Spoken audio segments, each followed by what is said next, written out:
तो दोस्तों कैसे हैं आप। उम्मीद है अच्छे ही होंगे। दोस्तों हमारी आज की स्टोरी का टाइटल है the portrait of a lady, जिसके राइटर हैं खुशवंत सिंह।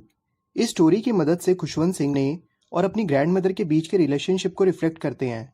इस स्टोरी से उन्होंने रीडर्स के माइंड में अपने बचपन की इमेजिनेशन को क्रिएट करने की कोशिश की है। स्टोरी के लास्ट में आपको उनकी ग्रैंड मदर के बारे में कुछ अलग एक्सपीरियंसेस भी होंगे। तो आइए दोस्तों शुरू करते हैं। इस स्टोरी की शुरुआत में खुशवंत सिंह कहते हैं कि वो अपनी ग्रैंड मदर को पिछले 20 सालों से जानते हैं और जब से उन्होंने होश संभाला है और जब से अपनी ग्रैंड मदर को देखा है वो उन्हें हमेशा बूढ़ी ही दिखाई दी है। फिर वो आगे कहते हैं, उन्होंने सुना था कि उनकी दादी जब यंग थी तो बहुत खूबसूरत थी और उस समय खुशवंत सिंह के दादाजी भी जिंदा थे, जिनकी तस्वीर अब घर की दीवार पर लटकी हुई है। तस्वीर में वो काफ़ी एज के लग रहे हैं। उन्होंने एक बड़ी पगड़ी पहनी हुई है और उनकी लंबी सफ़ेद दाढ़ी उनकी चेस्ट तक आ रही है। राइटर यहाँ रुक कर अपनी ग्रैंड मदर के बारे में फिर सोचता है। वो इमेजिन ही नहीं कर पा रहा था कि कभी उसकी ग्रैंड मदर यंग और ब्यूटीफुल भी थी जैसा वो बताती थी, और जो वो गेम्स बचपन में खेला करती थी छोटे होने पर। और राइटर अपनी दादी की चाइल्डहुड स्टोरीज जो वो बताती थी उनको भी बिलीव नहीं कर पा रहा है। हाँ, वो ये मान सकता है कि उनकी लाइफ में भी मॉरल स्टोरीज ज़्यादा होंगी, जिनके बारे में वो राइटर और उनके कज़न्स को स्टोरी सुनाती थी। इससे ये पता चलता है कि राइटर की दादी काफ़ी ज़्यादा एजड थी। आगे राइटर अपनी दादी का फिजिकल डिस्क्रिप्शन भी देते हैं। उनकी दादी छोटी थी, थोड़ी सी मोटी थी और थोड़ा झुककर चलती थी। उनके फेस पर बहुत झुर्रियाँ थी। पिछले 20 सालों से राइटर को अपनी दादी यही सेम लुक में दिखाई दे रही थी। वो हमेशा सफ़ेद कपड़े पहनती थी जिस पर दाग नहीं होते थे। उनके एक हाथ में हमेशा एक माला होती थी और दूसरे हाथ से अपनी पीठ के पीछे करके सपोर्ट देने के लिए वो चलती थी।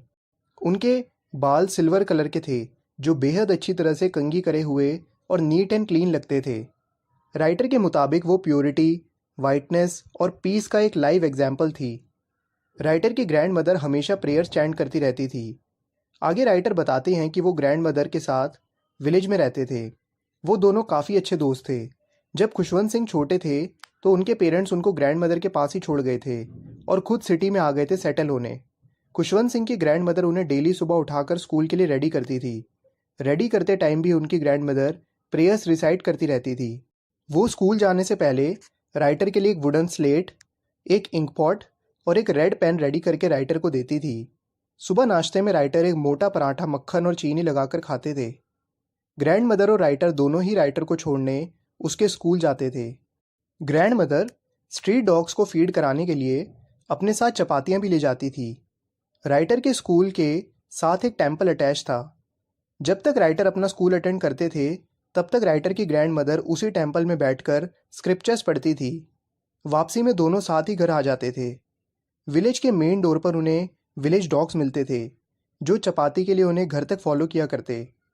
ग्रैंड मदर उन्हें चपातियाँ देती। अक्सर उन डॉग्स में चपातियों को लेकर लड़ाई भी हो जाती थी और धीरे धीरे करके अब वक्त बीतता गया। अब खुशवंत सिंह के पेरेंट्स भी सिटी में अच्छे तरीके से सेटल हो चुके थे, तो उन्होंने खुशवंत सिंह और उनकी ग्रैंड मदर को अपने पास सिटी में ही बुला लिया और यहीं खुशवंत सिंह की लाइफ में एक बहुत बड़ा टर्निंग पॉइंट आया। इससे उनकी और उनकी ग्रैंड मदर की फ्रेंडशिप पर काफ़ी गहरा इफेक्ट पड़ा। अब वो और उनकी grand mother same room share करते थे, लेकिन अब वो खुशवंत सिंह को और ज़्यादा कंपनी नहीं दे पाती थी। रीज़न ये था कि अब Khushwant Singh English medium school जाने लगे। एक मोटर बस आती और उनको पिक करती और छोड़ जाती। अब स्ट्रीट्स में भी कोई डॉग्स नहीं होते थे जिन्हें वो चपातियाँ खिला पाती, तो उन्होंने अपने घर के वरामदे में ही चिड़िया को ब्रेड के टुकड़े खिलाना शुरू कर दिया। कई साल बीत गए। खुशवंत सिंह और उनकी ग्रैंड मदर का इंटरेक्शन अब और कम हो गया। कुछ समय के लिए वो कंटिन्यू खुशवंत सिंह को उठाती थी और स्कूल के लिए तैयार करती थी, और जब वो स्कूल से आते तो उनसे पूछा करती कि आज स्कूल में क्या सीखा। इस पर खुशवंत सिंह साइंस और इंग्लिश के वर्ड्स यूज़ करते तो वो समझ नहीं पाती और काफ़ी सैड हो जाती, क्योंकि उनकी ग्रैंड मदर इन सब्जेक्ट्स में उनकी कोई मदद नहीं कर सकती थी। और उन्हें देखकर ये भी दुख होता था कि स्कूल में भगवान और धार्मिक चीज़ों के बारे में भी नहीं पढ़ाया जाता था। वो इस तरह की एजुकेशन को सही नहीं मानती थी। जब उन्हें ये पता चला कि खुशवंत सिंह ने म्यूज़िक लेसन्स लेना भी शुरू किया है, उससे वो और डिस्टर्ब हुई, क्योंकि उनके मुताबिक म्यूज़िक बैगर्स और प्रोस्टिट्यूशंस की आर्ट थी और उन लोगों जैसे डिसेंट फैमिली के लोगों के लिए म्यूज़िक नहीं है।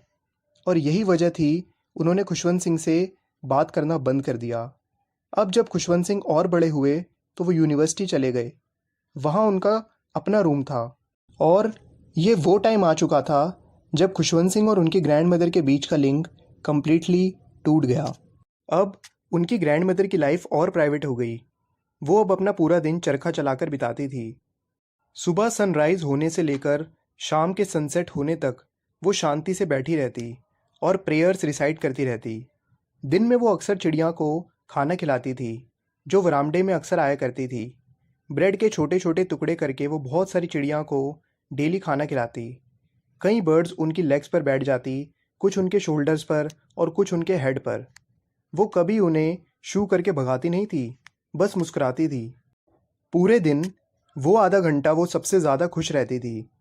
जब ऑथर ने फर्दर स्टडीज़ के लिए अब्रॉड जाने का फ़ैसला किया तो उन्हें लग रहा था कि शायद वो अब अपनी ग्रैंड मदर को आखिरी बार देख रहे हैं, क्योंकि वो अब 5 लंबे सालों के लिए जा रहे थे।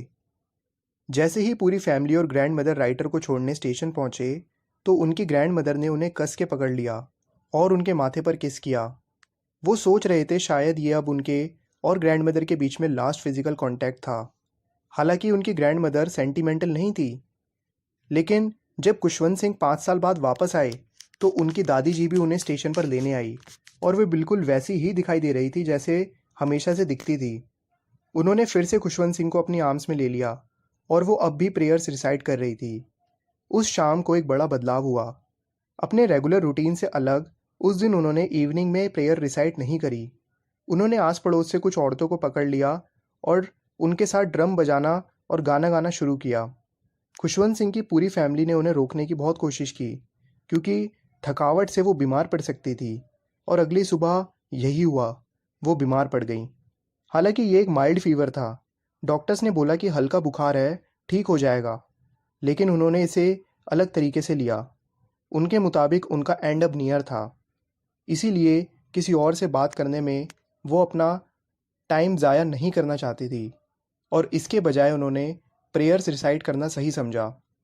खुशवंत सिंह की फैमिली ने उन्हें रोकने और समझाने की कोशिश की, लेकिन वो शांति से बेड पर लेटी रही और लगातार प्रेयर चैंट करती रही और अपनी माला फेरती रही। अचानक उनकी उंगलियां चलते चलते रुक गई और उनकी हाथों से माला गिर पड़ी। एक शांत और अनहेल्दी अपीयरेंस उनके फेस पर आने लगा, क्योंकि वो अब मर चुकी थी। उनकी फैमिली ने उन्हें बेड से उठाकर ज़मीन पर रख दिया और लाल कलर के कपड़े में उन्हें लपेट दिया। हज़ारों की संख्या में चिड़ियाँ उनके पास आकर शांति से बैठ गई। खुशवंत सिंह की मदर ने उन्हें ब्रेड के टुकड़े दिए, लेकिन उन्होंने नहीं खाए। और फाइनली जब खुशवंत सिंह की फैमिली डेड बॉडी ले जाने लगी तो सारी चिड़ियाँ भी उड़कर चली गई। वो बर्ड्स कितनी सेंसिटिव थी। वो ब्रेड खाने नहीं आई थी, बल्कि ग्रैंड मदर के लिए शोक प्रकट करने आई थी, जिन्होंने न जाने कितने दिन अनेकों चिड़ियाओं को खाना खिलाया था। तो दोस्तों, यहाँ पर इस चैप्टर का एक्सप्लेनेशन ख़त्म हो जाता है। उम्मीद है दोस्तों आपको इस चैप्टर का एक्सप्लेनेशन समझ में आ गया होगा। आपसे मिलेंगे अगली वीडियो में, तब तक के लिए देखते रहिए खेल खेल में ज्ञान। Okay, thank you.